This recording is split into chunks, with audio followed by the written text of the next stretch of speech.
বিসমিল্লাহির রহমানির রহিম। সবাই কেমন আছেন? আমি সব সময় চাই আপনারা সবাই অনেক ভালো থাকেন। আলহামদুলিল্লাহ বেঁচে আছি তাই। তো আসসালামু আলাইকুম, আমি এনএস সুপার গার্ল বিডি নতুন আরেকটি ভিডিও নিয়ে আপনাদের সামনে হাজির হলাম। এগুলো পাহাড়ে হয় বা গ্রামেও হয়। তো এটা এক ধরনের পাতা যেটা হচ্ছে ভর্তা করে খায়, খারপানের পাতা বলে। আপনারা কারা কারা চিনেন আমি জানি না, হয়তো অনেকেই চিনে থাকবেন, কারণ এই পাতার ভর্তাটা কিন্তু অনেক মজা। এটা হচ্ছে কালো জিরার সাথে অ্যাড করে রসুন পেঁয়াজ দিয়ে সবাই ভর্তা করে খায়। তো প্রথমে আমি পাতাটা ভালো করে ধুয়ে রাইস কুকারে সিদ্ধ দিয়েছি। আর এদিকে হচ্ছে আমি চুলায় একটি কড়াই বসিয়ে আমি রান্নার প্রস্তুতি নিচ্ছি। আজকে আমি একটু দেশি মুরগি রান্না করব। রাইস কুকারে সিদ্ধ দিয়েছি কারণ দেশের যে পরিস্থিতি আর গ্যাসের যে দাম, আমরা আসলেই মধ্যবিত্ত মানুষ, আমাদের অনেক কষ্ট হয়ে যায় সব কিছু ম্যানেজ করতে। আর কেন যেন মনে হয় যে গ্যাসের ইয়াতে আসলেই সব থেকে বেশি চোখে পড়ে। তো এই কারণে হচ্ছে আমি এটা পাতাটা রাইস কুকারে সিদ্ধ দিয়েছি। তো ওখানে সিদ্ধ হলে এটাকে আমি পরে ভাজতে হবে, ভেজে তারপর হচ্ছে ভর্তা করতে হবে। এদিকে এটা আমার একটা ছোট রাইস কুকার, মানে মিনি রাইস কুকার। এটাতে আমি হচ্ছে একটু পেঁয়াজ ব্লেন্ড করে নিলাম, কারণ আমার পেঁয়াজ বাটাটা শেষ হয়ে গেছিলো। পেঁয়াজ বাটা দেওয়ার পর আমি একটু লবণ দিয়ে দিলাম। এখন আমি এক এক করে সব ধরনের বাটা মশলা দিয়ে দিব। রসুন বাটা, তারপর হচ্ছে আদা বাটা, জিরা বাটা। আমার রসুন বাটাটা মুরগিতে একটু বেশিই দেই। আমি একটা হচ্ছে বাবুচির ভিডিওতে দেখেছিলাম, সে বলেছিল যে মুরগির মাংসে হচ্ছে রসুন বাটা বেশি আর আদা বাটা কম, আর গরুর মাংসে হচ্ছে আদা রসুন বাটা সমান সমান, হাঁসের মাংসে হচ্ছে আদা বাটা সমান সমান। তো সেই থেকে হচ্ছে আমি রসুন বাটাটা মুরগির মাংসে একটু বেশি পরিমাণেই অ্যাড করি, দিয়ে থাকি। তো আপনারা কে কীভাবে রান্না করেন? নিশ্চয়ই আপনারা আমার থেকেও অনেক ভালো রান্না করেন, কারণ আমি এক সময় একদমই রান্না করতে পারতাম না। আলহামদুলিল্লাহ এখন আমি রান্না করতে পারি। এরপর হচ্ছে আমি একটু শুকনো মশলা দিব, হলুদের গুঁড়ি, তারপর মরিচের গুঁড়ি, তারপর হচ্ছে ধনিয়ার গুঁড়ি। আর আমরা ঝাল সবসময় একটু মিডিয়ামই খাই, কিন্তু মুরগির মাংসে একটু ঝাল না হলে ভালো লাগে না। আপনারা মুরগির মাংসে কেমন ঝাল খান? তো এক একজনের রুচি হচ্ছে এক এক রকম। আর এদিকে আমি একটু খিচুড়ি রান্না করব। তো আমি আজকে ঝটপট রান্না করব সব কিছু, এই জন্য আমি চালের উপরে হলুদের গুঁড়া থেকে শুরু করে মানে সব কিছু একটু একটু করে এদিকে মুরগির মাংসও দিচ্ছি, আর ওইদিকে আমি খিচুড়ির উপরেও দিয়ে দিচ্ছি, কারণ আমি এটা হচ্ছে হাতে মেখে বসাবো।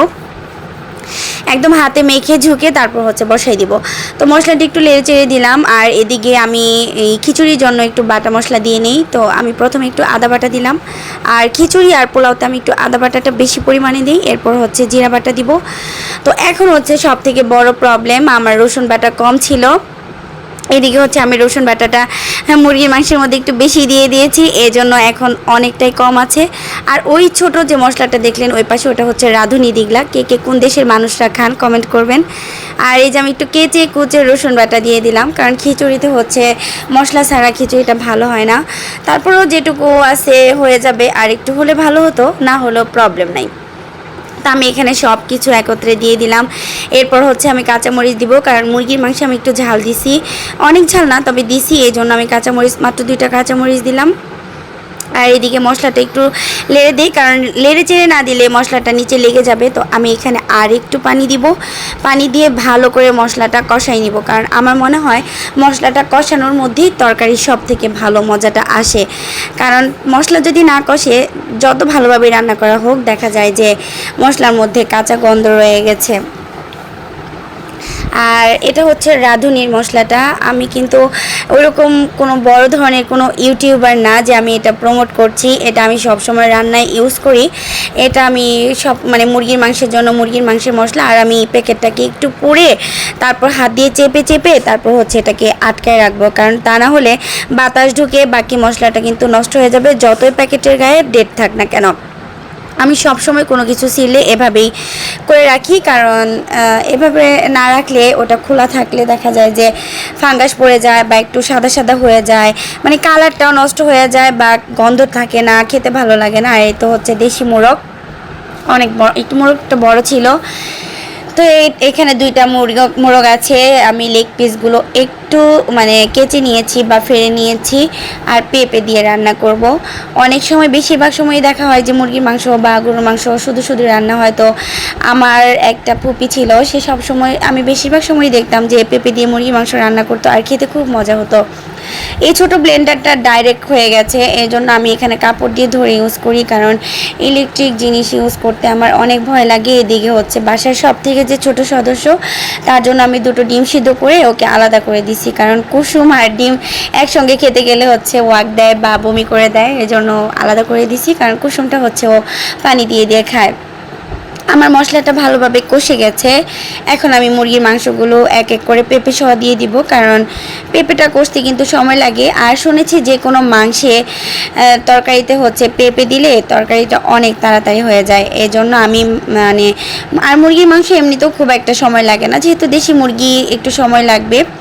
তারপরও পেঁপে আর মুরগি হচ্ছে একসঙ্গেই দিয়ে দিলাম। আর এদিকে আমি রাইস কুকারে এই খিচুড়ি বসাই নিব। এখানে আমি পেঁয়াজ থেকে শুরু করে মানে গরম মশলা, আস্ত গরম মশলা সবগুলোই দিয়ে নিছি। মানে এটা কেমন কাশি আমি বুঝি না, ইদানিং আমার কাশিটা এমন হয়েছে, আমি যখনই কথা বলতে যাই বা কোথাও ভয়েস দিতে যাই বা কোথাও একটা কিছু বলতে যাই, আমার কাশিটা কেন যেন তখনই হয়। বলে না যেখানে বাঘের ভয় সেখানে রাত হয়, তো ওইরকম একটা অবস্থা আমার হয়েছে, ঠিক বাঘের ভয়ের মতো হয়েছে, যে আমার যখনই ভয়েস দেওয়ার প্রয়োজন হয় বা কথা বলার প্রয়োজন হয় তখনই হচ্ছে আমার কাশি আসে। তো আমি এই যে খিচুড়িগুলো মাখাই নেওয়ার পর একটু সরিষার তেল দিয়ে দিচ্ছি। আর আমি বরাবরই তেল অনেক কম খাই, আমার প্রতিটা ভিডিও যারা দেখবেন দেখে থাকবেন যে আমি কম খাই। তো আমি আগে আর একটা কথা, ইদানিং আমি একটা ভালো জিনিস শিখেছি। আগে হচ্ছে আমি এই পটটা দিয়ে মেপে হচ্ছে যে পটটা দেখলেন ওইটা দিয়ে মেপে আমি চাল দিতাম আর ডাবল পানি দিতাম, আমার সব সময় খিচুড়ি বা পোলাও অনেকটা হচ্ছে নরম হয়ে যায়। তো এখন আমি আমাকে এক আপা শিখাই দিয়েছে, এরপর থেকে আমি যতটুকু চাল দিই ঠিক ততটুকুই পানি দিই।